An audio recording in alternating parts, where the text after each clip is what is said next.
And a very pleasant good morning, everybody. Welcome to another edition of the Morning Briefing here on NoFilter.net Caffeine TV. I'm Jeff DeForest, wearing my Tiger red shirt today, although Tiger's not playing, and who knows when he's going to play again. His son shot like an 86 yesterday. Did you see that, Lubie? 15-year-old. What's Tiger Woods' son's name? Is it Sam or something like that? I don't know. Anyway, very good. I mean, he's participated in a couple of those father-son tournaments, and Tiger and his son have done very well. And the kid, I believe, plays high school golf somewhere in South Florida, the Jupiter area. Charlie Woods, yeah. Very good. Charlie Woods. There you go. Charlie Woods. It looks like, I mean, could he be another phenom like his old man? That's a tough thing to live up to. I mean, imagine when your father was the greatest of all time. I don't think anybody could deny that. Steroid considerations, do we factor that in, Lubie? Is it possible that Tiger was cheating the entire time that he was dominating the world of golf? What do you think? No. I mean, is he like Barry Bonds? He would have won anyway. What do you make of that? Yeah. I think he did it for more of a health power kind of a thing, not a be great. The guy at Stanford was on steroids. Still very mysterious. I can't get that scene out of my head when that shadowy figure wearing all black and a stocking cap also looked like O.J. Simpson showing up for that limo ride to the airport to Chicago after he whacked a couple of people. But there's Tom Rinaldi, and they were playing a golf course where Tiger has a home, and he finds Tiger as he's about to, go into his front yard, and out of the back, a shadowy figure is running with a little doctor's bag. And you're thinking, it's interesting that Tiger Woods, of all the medical people that he could go and see, chose a guy who was under indictment in like 16 different countries for illegal distribution of steroids from, some bastion of Mexico City that even El Chapo never even ventured into. And it just happened to be leaving Tiger's house right around the time of that interview. If that was him, Lubie, I don't know that they ever really made any allusion to that. Tom Rinaldi being a good guy, but nonetheless, I mean, he was the number one Tiger suck-up. He was the only guy at one point that Tiger would talk to. I don't even think he was speaking to his caddy, Steve Williams, at that stage. He was talking to nobody, Tiger Woods. He didn't want anybody to know what was going on. And, it would have been, would it have been out of character? But it certainly wouldn't have been out of bounds to ask, Tiger, who's that man running from your house? Exactly. I know it wasn't the greatest round today, Tiger. But anyway, Charlie Woods shot an 86. He was trying to qualify for, a PGA event of some sort at 15 or 16. He's not even 16, I don't believe. So anyway, that was a well-researched piece by me, by the way. I didn't know the name of his kid or where the hell he was playing. But nonetheless, I have the red on, and yet there are a number of ominous signs today, Libby, that tell me I should not go and do our usual Friday show from Gulfstream Park. Okay. We have a show every Friday we do from Gulfstream Park. Believe it or not, it has nothing to do with degenerate gambling, although it's a bunch of degenerate gamblers doing the show. But it is a food show talking about the various dining opportunities there are at Gulfstream Park and other places around town, talk about other restaurants. But essentially, we just go there, feed our face, get a couple of free racing forms, and have a good time plunging on the ponies, which is one of my favorite activities. I know you're not inclined to do that, but imagine a guy who's going to be going to the track his whole life, getting paid to go to the track. Yeah. How great is that? It's fantastic. But ominous signs from the gods of gambling so far today. This morning is a little bit fucked up. Should I stay away? I mean, unless there's a horse called Flemish Cap running, which was the punchline and the tagline and the conclusion of a story that we had many years ago where we were delving into matters of the occult to try and pick our horses.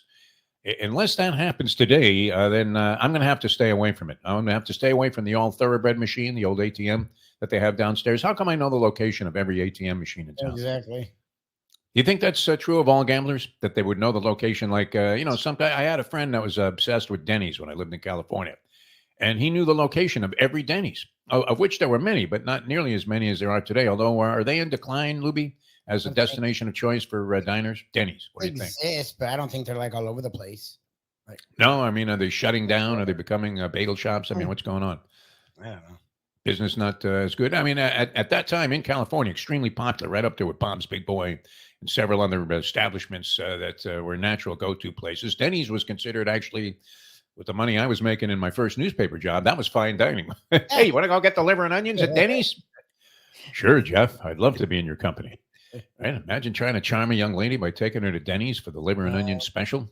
No. Disgusting. Not only would I never eat liver and onions again, but I don't know that I'm not inclined to ever visit a Denny's again, but yeah, I know the location of every ATM machine around the Hallandale Beach area, which of course is where Gulfstream Park is located, the only operational racetrack at this point that's actually running horses.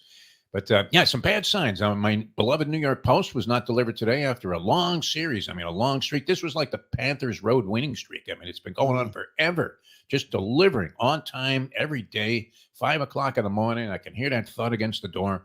And there's my New York Post, which is a big source of material for me. I find a lot of interesting things in the Post because they actually are one of the few newspapers in America that actually has a sports section at this point. And they have a very extensive one, naturally focused on things that are going on in New York, but they cover a broad base of things. And it's an excellent source of material for me because I can't function. I can't have a bowel movement without having a newspaper in my hand. And the phone doesn't do the trick, Lubie. I can get the same information on my cell phone if you're a subscriber to the paper. And actually, they're figuring if you're a big enough sucker to buy the paper in actuality and have a physical copy of the newspaper thrown at your door, they figure you're going to buy all of the other stuff that goes along with it, which is included actually, because it's not a soft price to endure. The price of a subscription to a newspaper where it's delivered to your home, because where can you find anybody who wants to deliver it? I was probably the worst newspaper delivery guy ever. Thank God I only dabbled in it very briefly before I got my job selling souvenirs at Shea Stadium, which far eclipsed financially any kind of money that you could make throwing newspapers. And did you ever have a newspaper route, Lubie? Was delivering newspapers popular during your childhood as a possible source of income? Why don't you get a newspaper route, kid? Find something useful to do with your time. I don't know anyone. I mean, because I think it's like adults in vans. I think they like farm it out or something. I don't know anyone that did a newspaper. Yeah, you need a car now to do this. You couldn't do it on a bicycle or walking. We used to have the little satchel full of newspapers and fire them at the doors, and it was pretty cool. But I was terrible because if there was any kind of a ball game that broke out, used to do this after school, and if kids were playing softball or basketball or engaged in any kind of physical recreation, I was taking all of those papers, however many I had left. If I had only thrown 3 and I still had like 60 left, right down the sewer. That's why the drainage in New York is not anywhere close to what it should be, because I think I was one of many people that were in that position that were saying, hey, you want to play some ball? Sure. Yeah, fuck this. And you drop all of the newspapers right down the sewer. And that way it looks like you delivered them. But at the same time, everybody's complaining, calling a newspaper and saying, hey, where the fuck is my paper? I was really bad at that. So that doesn't come this morning. And I hate to rat the person out and ask for a redelivery because that never comes. And then you have to call on, this would be Monday and say, oh, by the way, I never got my paper here. Can I get a credit for it? And then who knows if they even credit your account. Does anybody look at their account of something as minuscule as that? No, not yet. Not if it's dollars. It's a couple of bucks a day. I mean, I would imagine. They don't take it. They don't shave anything off the face value of the newspaper there. If it's $3 a copy, you're paying like $21 a week. It's amazing. It's one of those things like with cell phone companies where the new customers, even though you've been with whatever company it is for 20 years, you never get the benefit of any of their discounts. Yep. You're paying the highest premium, and somebody that just signed up yesterday, some schmuck that's going to cancel after 6 months, is getting the best rate. I mean, paying like 10% of what you're paying. It's kind of like going to a ball game where Roger Goodell has recommended to you, that, and you bid on this, that getting a personal seat license to see Jets football would be a very fruitful thing for you to go ahead and invest in. And then so you paid $20,000 to buy the rights to buy the tickets, and then you're paying face value for the tickets. And the guy sitting next to you went on StubHub and got the same ticket for $6. Exactly. And he's at every game because he buys the same seat for every game. I mean, it's just one of those things where you're absolutely getting hosed.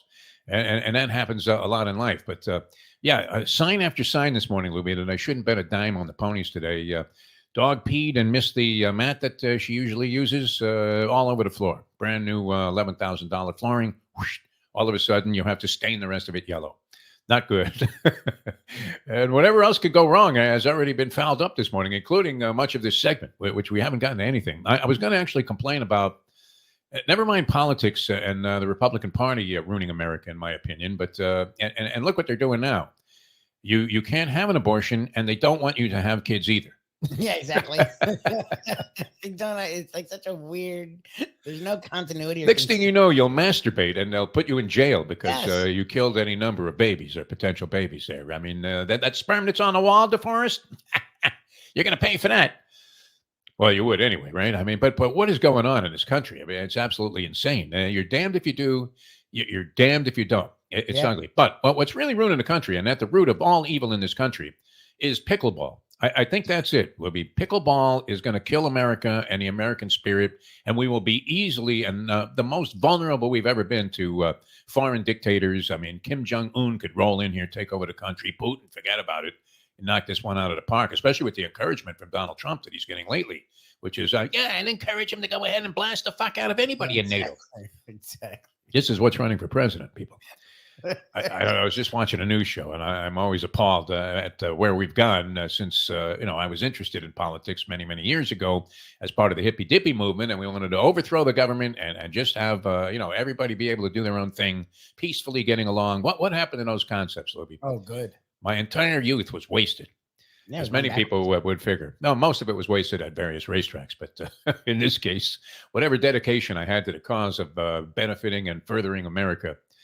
Those concepts have really become, I mean, they're irrelevant at this stage, right? You're just hoping that your neighbor doesn't stab you because, you had your garbage outside for 2 seconds or parked in his space. You're taking a guest spot? This condo living is not necessarily a good thing for your health either.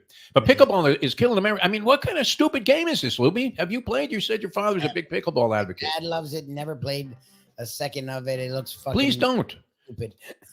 Don't further the cause of the detriment to the United States of America and people around the world in general who were, I mean, you would think that the people that took up pickleball now, if it's people that never played any sport, I understand it. Then it's good. Okay, you're engaging in some kind of physical activity, however limited it may be.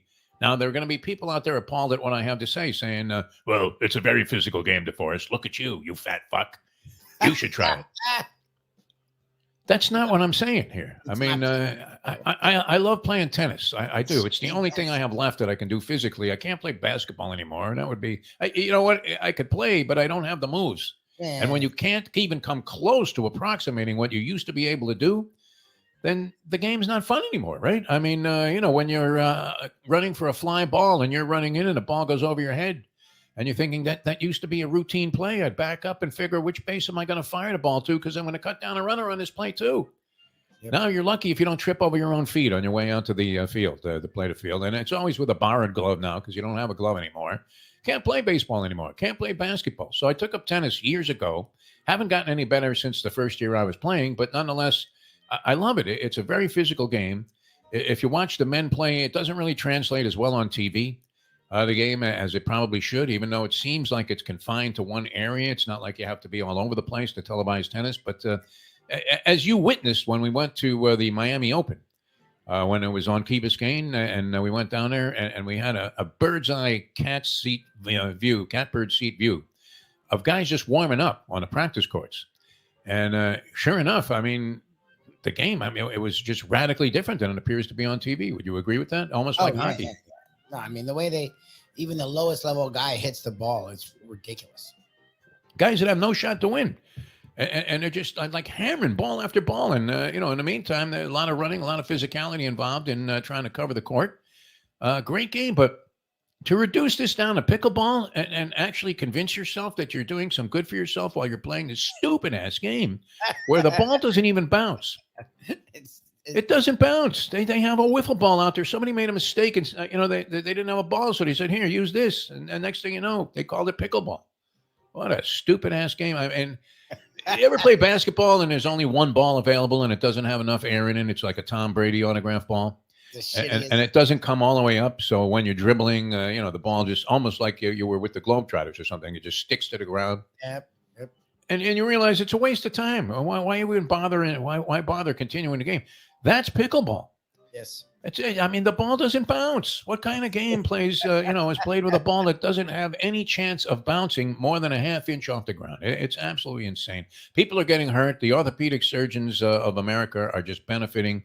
And I believe it was an evil plot devised by the orthopedic community, medical community, to go ahead and just make gobs of money by having everybody get injured. How do people get hurt playing this game? Hit in the face with a racket? I mean, what's the deal? No idea. There's no movement. There's no nothing. They dink the ball back and forth at the net. It's like ping pong on a court, standing up. Crazy shit. But something has to be done about this, Lubie. Do you agree? I mean, here on this Friday, I'm going to leave you guys with this statement. Something has to be done about pickleball. And the first politician that campaigns on the anti-pickleball ticket, I am voting for, and I'm going to go out and organize millions of people to vote along with me. Because I think this is the root of all evil right now in the United States of America is pickleball. If it isn't this feigned obsession with soccer, which, I mean, how ridiculous is it to have Messi playing in the MLS? Think about it, Lubie. It literally is. It's LeBron going down to the G League and putting up 32, and everybody's like, oh, wow, did you see that? Playing against amateurs. I mean, it would be like putting LeBron on FAU and having them see if they can't get back to the Final Four. Right? It's a man among boys. How is Messi playing with a bunch of scrubs like this? And, you know, every now and then they try to convince you that the game's on the level because they bring in some old timer. You know, they dig up the body, exhume the body of Pele and put him out there as some kind of, you know, teammate of Messi's. So, oh, well, you see, he's playing with some great players, this guy. What a bunch of bullshit, man. So there you go. Scratch two things off my list of things that I would ever waste time watching. Soccer with Messi, which we can see Messi at the local sandwich shop where he frequents, where we happen to know the owner, and nobody even knows who the fuck he is. He rolls in there, and they're like, who's the Spanish guy?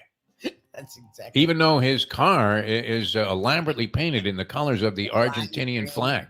Lamborghini. He's got a Lamborghini with blue and white stripes and a little logo on it. Nobody would assume for a second that that's Messi. Not in South Florida, where it wouldn't be uncommon to see, you know, some cleaning lady have a car like that. So anyway, soccer, pickleball, whoosh, scratch them off the list. I know we didn't get into much here, Lubie. Did you want to talk about? I mean, we had a local team that had a record-attempting streak snap last night. Yeah, fucking Wow, 1-0 late in the game against Carolina. That was one of those NHL postseason bloodbath type of games where nobody can score. But it wasn't as if there weren't opportunities and many shots that you thought were certainly going in. Good goaltending all the way around. But the goaltender's best friend is what, Lubie? The post. Yep. That clank. People from outside of Florida that never saw a highlight, that was the most deadly and ugly sound that you could possibly hear, was when your guy had just an amazingly easy shot. All he has to do is hit the wall, and instead you hear clank. You're like, fuck. He hit the metal. That's kind of the opposite if you're a goaltender in hockey, because there were like a half a dozen shots that hit post last night in that Carolina Panthers game. But 11 in a row on the road, and the streak was snapped last night. This is the second time that's happened this year with the team, right? Did they tie the record for consecutive wins at like 20-something? No idea. Or 19, whatever it was. And then when they were going for the record, they got stumped. It wasn't exactly, I mean, this was a tough loss last night for the Florida Panthers. They had many opportunities, as did Carolina, to score, but 1-0 the final. The goal coming, I believe it was with 18 seconds to go or something like that. 18 seconds to go. They scored Bobrovsky, and then that was it. So the streak came to an end at 11. I believe there are, I think, 11 teams in NHL history that have done that, win 11 in a row on the road, but only one has done it 12 times, and that remains the case because it's unlikely you'll see another streak like that right around the corner. All right, so we have to run. A lot of fun being with you. Degenerate Friday. Good luck, everybody, with your wagers. I'm not betting a dime today. After all this bullshit, no newspaper, dog peas on the new floors. You know, what else can happen? It comes in threes. You lose all your money at the track. For Mike Lubie Lubitz, have a great weekend, everybody. I'm Jeff DeForest. We'll see you next time on the next edition of the Morning Briefing.